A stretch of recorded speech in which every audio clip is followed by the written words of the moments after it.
on that. Oh, forget it. The award was 50 over 50 powerhouse.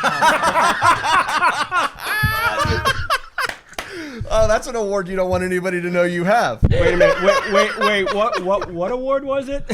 50 over 50 powerhouse women in mortgage All right, industry. good. We have this as a little clip here now. Zach was thinking the same thing. Yes. Yep. Zach was like, let me make a note. That's gonna be our intro preview right now.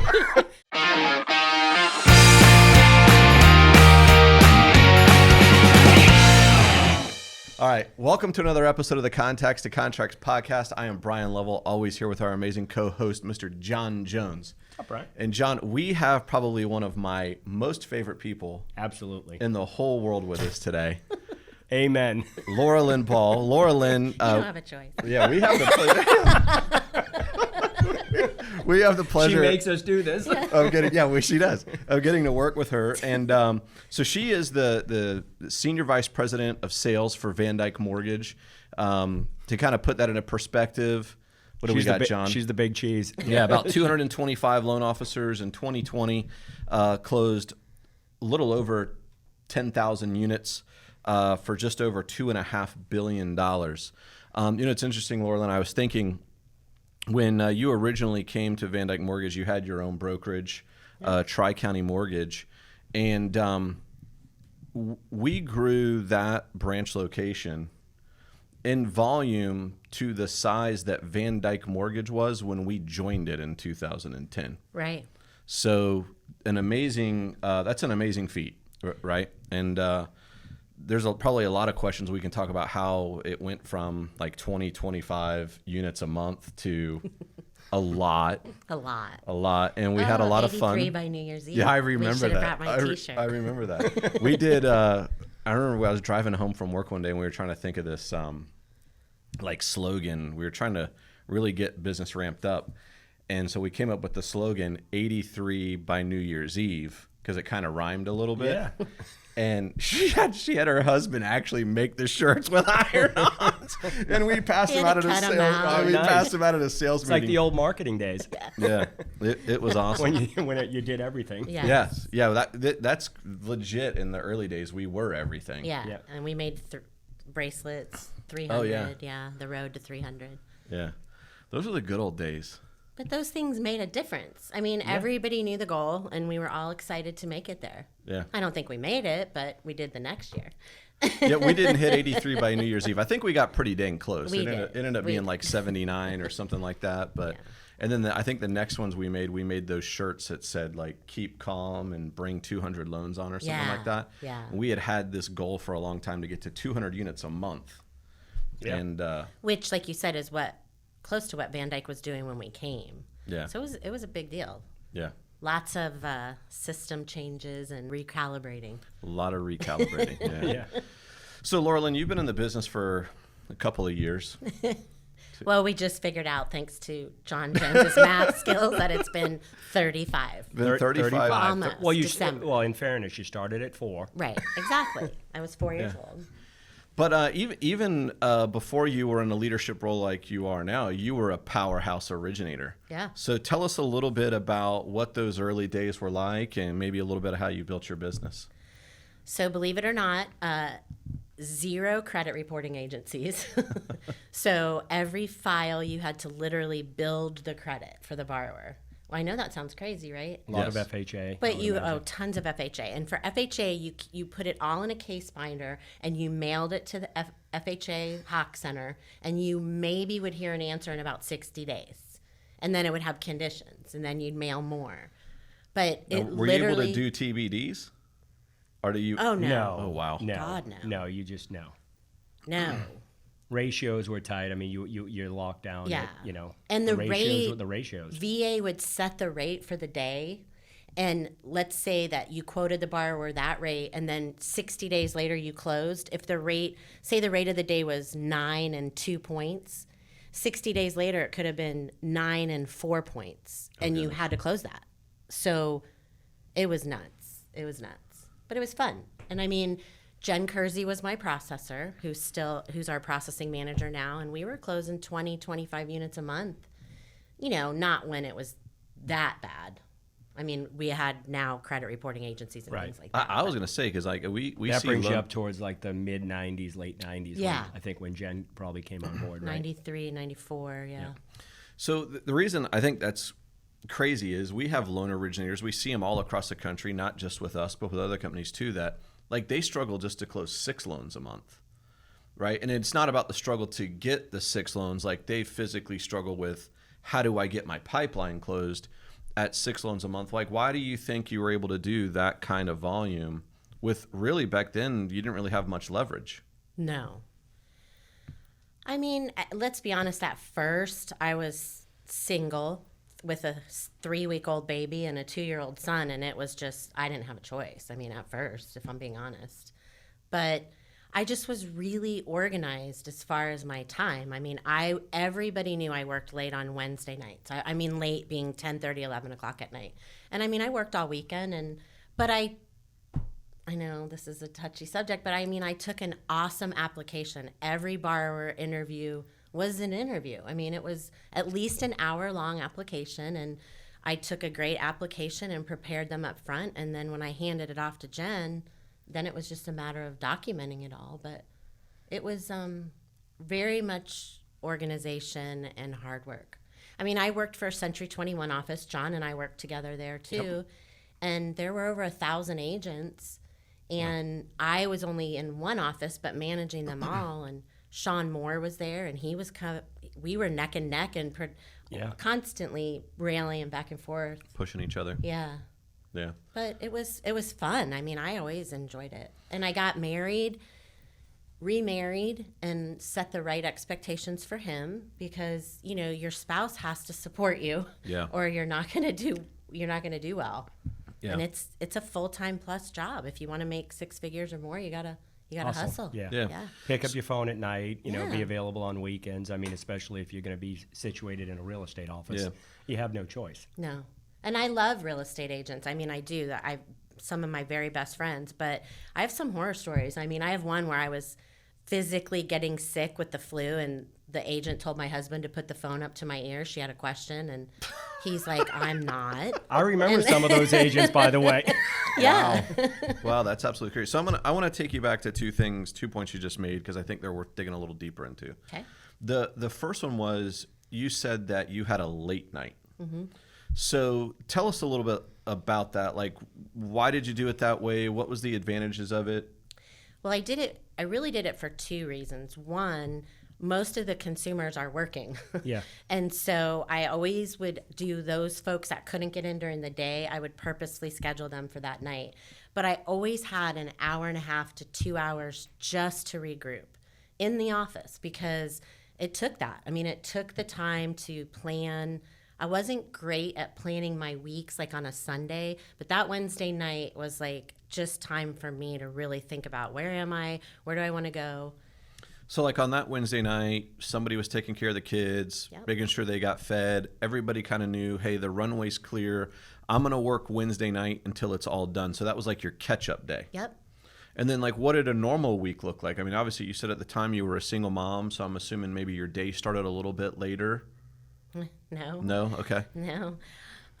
Because we were in a real estate office, there were Monday morning meetings, Tuesday morning caravan, and I was them. I mean, I made myself part of their world. So everything I went on caravan with them. Yep. Everything they did, I did. And so, I had an amazing mom who helped me. And, I worked every day till 6:30, and I would get in, I'd say probably 8:30 or 9. And, my lunches were with realtors. I just always spent my time with them. You brought up a great point that you love realtors. Mm-hmm. So you became friends, and still to this day, 35 years later, some of your closest friends and dearest friends Absolutely. were realtors that supported you. So it wasn't like you were just a business relationship. You took it to the next level. You were personal. No. Right. Yeah. So I know that's what got me the business, because they knew I cared about their success as much as they did, and vice versa. It was fun. I do miss originating. I really do. And they knew to trust you, you'd close the deal on time. You had a great reputation. You're not going to miss a closing date, and that's always been a super strong thing, where not everybody has that same motivation. Some lenders just, they'll casually let it go and slide an extra day I or a laugh. week. And Yeah, I laugh when I hear people say, "Oh, you just need to get more deals in the kitty because then if you lose one, it's no big deal." But you if never you lose lost one. You lost the you've realtor lost your and maybe relationship. half the office. Yeah, I couldn't do it. You just couldn't do it. Right. So Reputation's everything. That's a good point. So the second thing I want to dig a little deeper on is you said one of the secrets to your success and being able to manage a pipeline that was that full or that deep was taking a good 1003, right? And so, I think there's a lot of different models that you see today in our business. We've got some loan officers who have I'll just call it an order taker, somebody who takes the application and they kind of review it later. You've got some who are, hey, I'm not even going to issue a pre-approval letter until I see docs. You got a lot of different models, but what kind of walk us through what was a little bit of yours and why did you think that was so important to do up front, especially when you had so many days to be able to get a loan closed? I just feel like I just felt, you take a test, you do a class, you become this mortgage broker professional, and that's what I really wanted to be. I didn't have the opportunity to go to college and do that. So for me, it was more about finding the best vehicle for that borrower and their family. And you can't do that through a computer or through, I'm going to send you to my website to apply online. Yeah. You really, while we You have don't that know the option, story. You don't know the story. we have that option, and that's great. And I understand convenience way more than before, but I just really wanted to get to know that person. They were just trusting me to make probably the biggest purchase they'll ever make. And I wanted them to feel comfortable with me. But I also wanted to make sure that I was doing the right thing for them and that I wasn't putting their home or family in jeopardy. It was really hard for me when the market turned and we had to get more creative and there were crazy products out there because my conscience had a hard time with it. I mean, honestly, it was tough. That was a lot harder, I thought. Yeah, that was the shifting gears probably around early 2000 when we were doing, I think we were probably second or third in Pinellas County for FHA closed loans, just you, Sean, and I, that one year. Yeah. And then borrowers and realtors started approaching us and saying, hey, we don't want to put 3% suddenly became an issue to put down. Buying an average house, by the way, back then was about $135,000. Right. And to come up with 3%, whether it was a gift, people didn't even want to do that. Nehemiah. They wanted to do, right? right. We had a Wow. Then they shifted gears and everybody got focused on the 80-20s, right? And that was where, I guess we'll say, the beginning of the end for that. The beginning of the end. That early run through the 2000s where It became the Wild West. John came to me and said, hey, this person's offering interest only. And I was like, well, we're not, and we're never going to. And then I realized very quickly, well, yes, we are going to if we're going to stay in business. that took us a few months, Yeah. right? After realtors were hard. then taking their customer out of our office, essentially, like, if you can't do it, we'll drive them down the street to so-and-so who will offer the product. So eventually you have to get with the times, so Yeah. to speak, and You kind had of sell to. what the consumer thinks that they want. At the same time, still trying to convince them that FHA is really the best, the best solution for them. Yeah. But Yeah, I think, you're talking about the 1003 too. I'll just go back there one more time. Being the foundation of what's going on, right? And so one of the things I see happen a lot today everywhere is it's like when you were in grade school, did you ever play like the whisper game? Like, John Telephone tells me game. a secret and Telephone I take, tag, and then I come to you and we go to Zach and we go to Kyle. And by the time it gets to Kyle, It's like not what even- John just told me is not not the even same. not Right. even close, right? And in our business, it's the same way, right? It goes depending on the model you're in. It goes like from loan officer to maybe like some sort of transaction coordinator to a loan processor to an underwriter. And if you didn't have the foundation right, you'll never get the right story to the underwriter. Right, and joining VanDyk showed me it's even farther than that, because now you have loans in pools and you may have an end investor that picks that loan to audit and look at. And so that application is the stone. I mean, that's the stone that everything is set upon. And, it's difficult, I think, for the average person to complete it accurately. We have a new Lot one. of questions. So it's even more difficult now. So it's not just a question. It's, how long have you been on your job? Well, a borrower might say 2 years, but what was the start date? Because it may be 1 year, 11 months. Or, where is your cash? I see so many applications come in that say checking $25,000. Well, it's really coming from multiple gifts. That might have been my 1003 back then. I've never done that. No.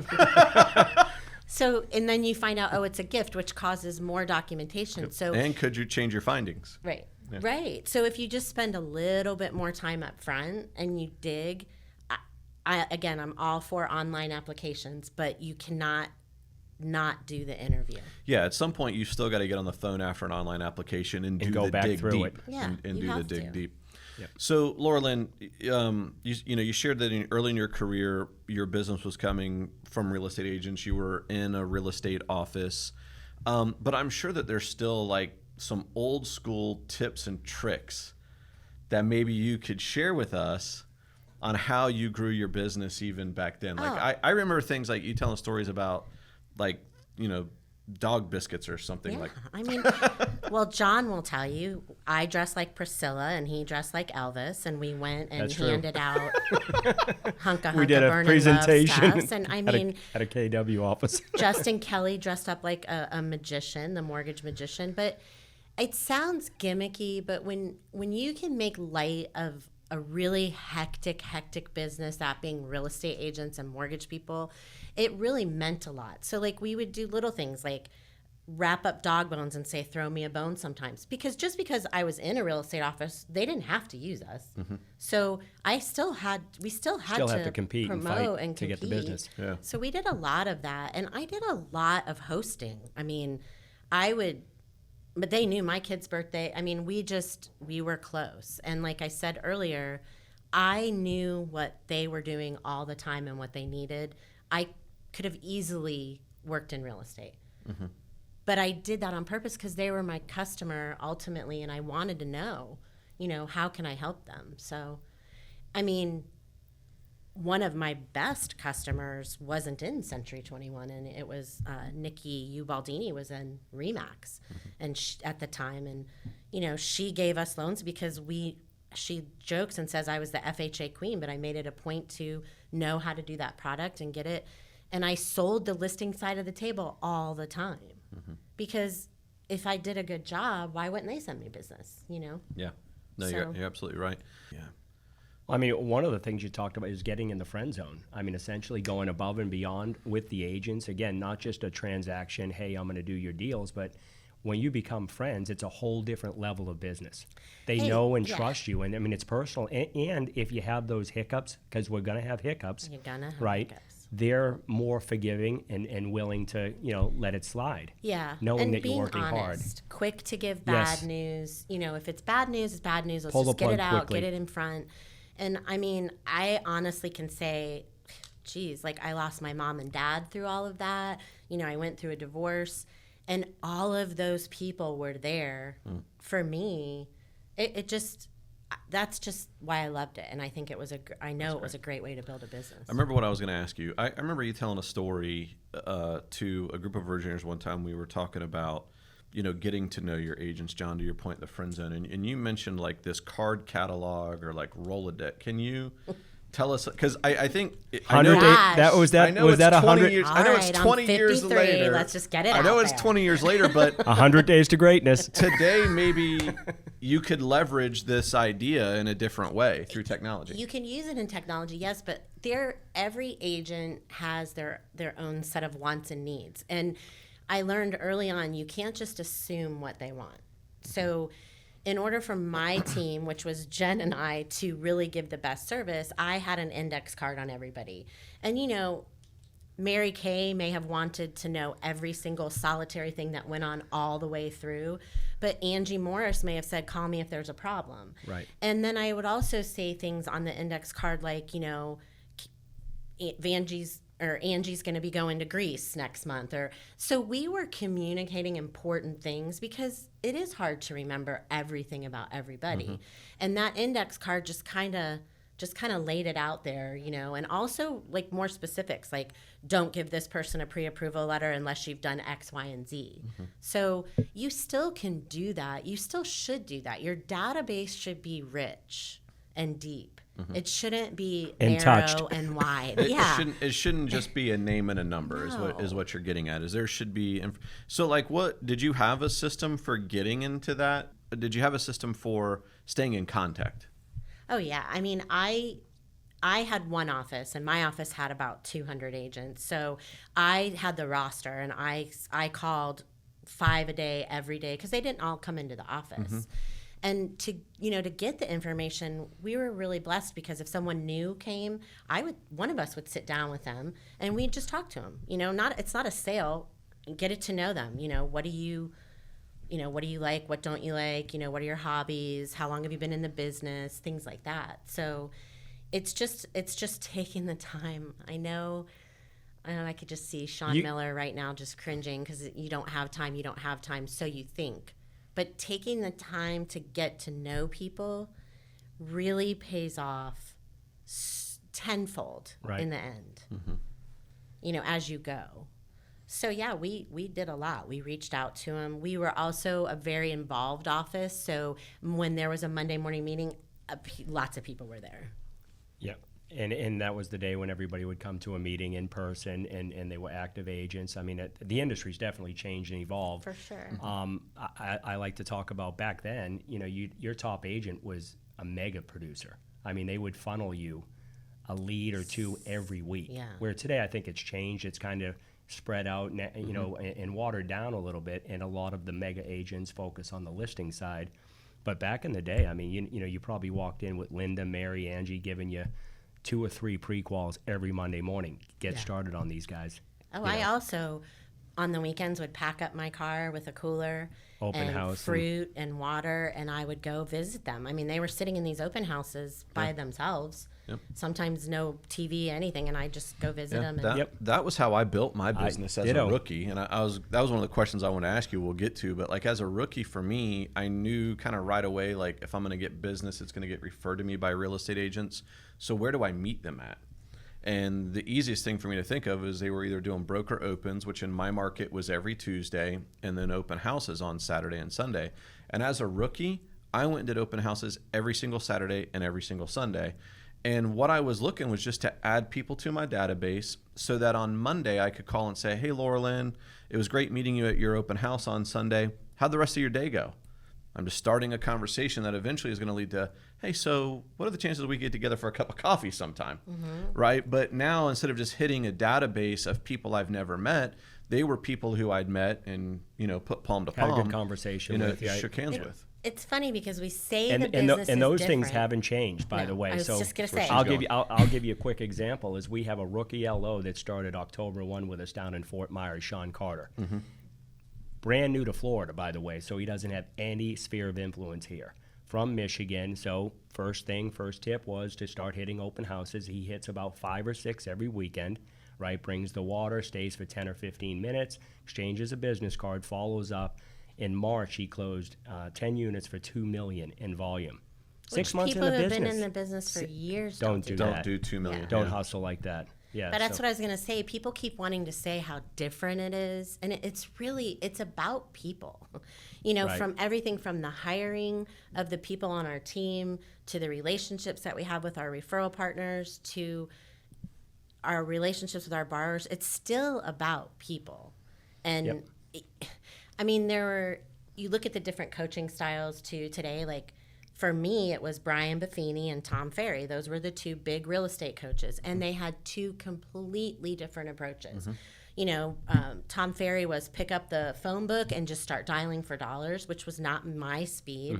And Bryan Buffini was all about relationship, which totally fit for me. So there's a lane for everyone, but it's the same. It's not different than that much different than it was. It really isn't. No, you're absolutely right. So you're kind of segueing into, I think our business needs an influx of younger, newer talent, right? And we've talked about this on the podcast before. Like the average age of an originator in our country today is somewhere in the mid-50s, about John's age. And Cut that part out, please. they're in their mid-50s. And so, I mean, let's be honest. You know, by the way, that means you've been grinding in this business for a long time. Because this business, if you want to be successful, Hotel California is a grind. Yes. And we don't have to go there this time. Yeah.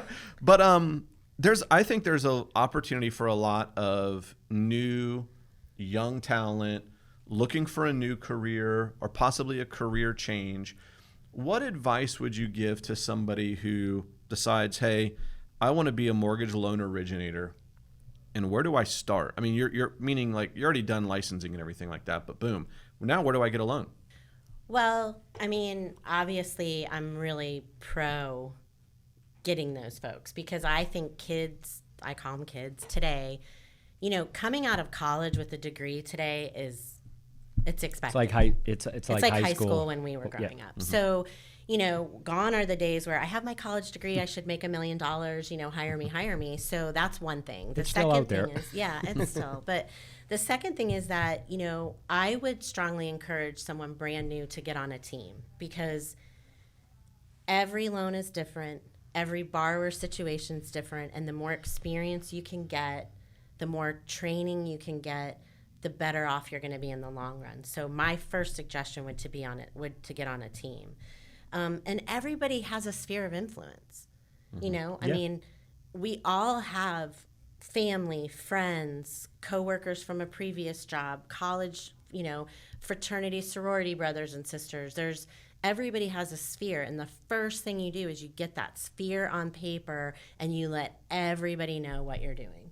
Because you would be surprised. I mean, I have loan officers all the time who are so upset because their neighbor just bought a house and didn't use them. Well, shame on you. I mean, I can tell you stories. My husband is an engineer and is horribly shy. And you can't be shy if you're in the mortgage business. And if I would be at dinner and hear somebody say mortgage or house, I would get up and walk over to their table. Hi, I heard you say that. And he would just duck and say, oh my God, I can't believe she's doing this. But you have to let everybody know all the time what you do. And it sounds ridiculous, but there were days that agents used to wear a gold jacket and that stupid rhinestone sold sign. So someone at the grocery store would say, oh, are you a real estate agent? You know, so you in the mortgage business, you don't really have that. You're not going to wear a big, you know, calculator on your head. So you have to tell everybody all the time. All the time, because All they the will time. they will forget. They will. The second you leave, they'll forget and go somewhere else and say, oh, by the way, I didn't know you did refinances. Yeah. That's another pet peeve that I thought you just did purchases. Yeah. That happened a lot when we were inside. Yeah. Yeah. So I think the last thing I'll ask of you, and I know we focused a lot on what your origination career looked like, and today you play a much bigger role. But is there anything, going back to those origination years, is there anything that you would change about what you did in your business? Like, in other words, a lesson learned. Yeah. I mean, I had an amazing mentor. He was an incredible person and a human being, and everybody loved him, but it really wasn't leadership, if you know what I mean. Like, there was no goal setting and career planning or career visioning. So if I were to go back, I would have definitely gotten in with a coach and being a little bit more purposeful about my business. I mean, by the grace of God, I did amazing. You know what I mean? Like, I wouldn't have changed all the steps that I took as far as like going from broker to owning my own to banker. I wouldn't have changed any of that, but I would have been more purposeful and had a better plan because the business is so cyclical and it, as you said earlier, ebbs and flows. You have to be prepared for that. And I'll be honest, I wasn't in 2009 and 2000. You know, nobody expected it to go It's from not all a bed of roses. feast to famine, and you know, so that would have been different for me. Yeah. I would have definitely done more planning, been more purposeful, sought out mentors. And I'll be honest with you, in the mortgage business, still to this day, there's not a lot. You know what I mean? Like, there are coaching companies and there's coaches, but there's not a lot of places to go to really get fed the knowledge. Like, realtors have many resources, and we don't. Right. Yeah. John, you and I have talked about that here before. Like, one of the things our business doesn't do great is we don't build teams well. as well as real estate agents, Right. and we're not as intentional as well, Right. and follow that coaching or education. Well, run it like a business. I mean, you started off earlier. We can talk a little bit about Justin Kelly was one of your first hires, Yeah. right? When you started moving forward and look at the success and how you both have helped lead him and get him to the level he's at now.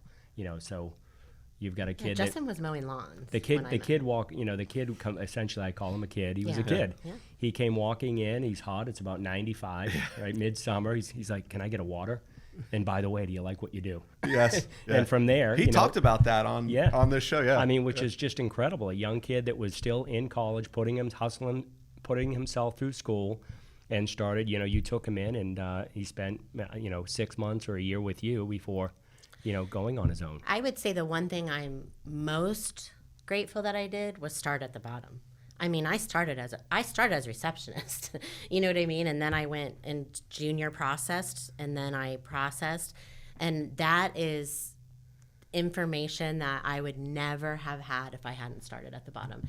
And same with Justin, I would say he would probably agree, like just boots on the ground, floor level, and just work your way up. And it makes a huge difference. And hard work.